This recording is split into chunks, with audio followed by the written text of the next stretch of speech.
I grew up in Indonesia, and when I was a kid, we used to use these traps to catch birds and tame them as pets.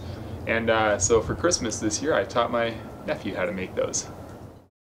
Paul Christensen, native of New York, is my son-in-law now visiting for Christmas.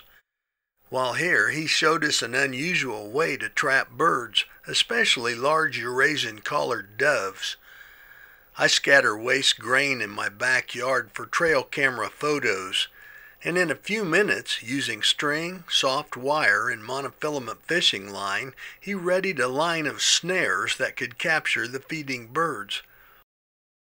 Each snare had a small wire anchor to be pushed into the ground, attached to a foundation line with a much more secure anchor at one end.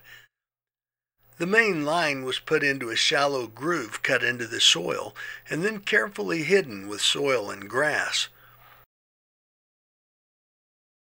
Each exposed loop was a snare that could catch a feeding bird by the foot. As the bird walked, it stepped through the loop, which would tighten and prevent escape.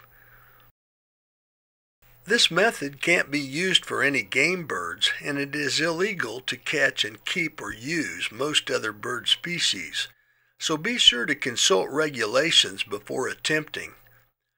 However, since Eurasian Collared Doves are an invasive species with no closed season or limits, and their removal from native dove populations is encouraged, trapping them violates no restrictions.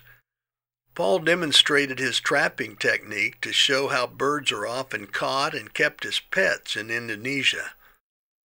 And it worked. He put out 3 lines of snares in a baited area about 6 feet square where the doves fed. It took a couple of days before one actually stepped into a noose and was caught.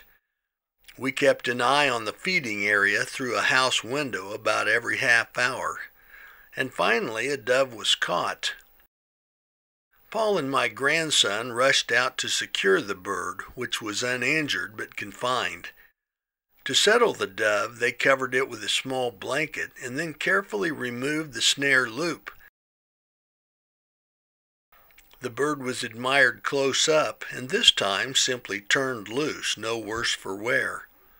The exercise was fascinating, provided an in-hand view of a wild flying creature, and showed that Paul knows his stuff when it comes to the outdoors. I'm Mike Blair in the Kansas Outdoors.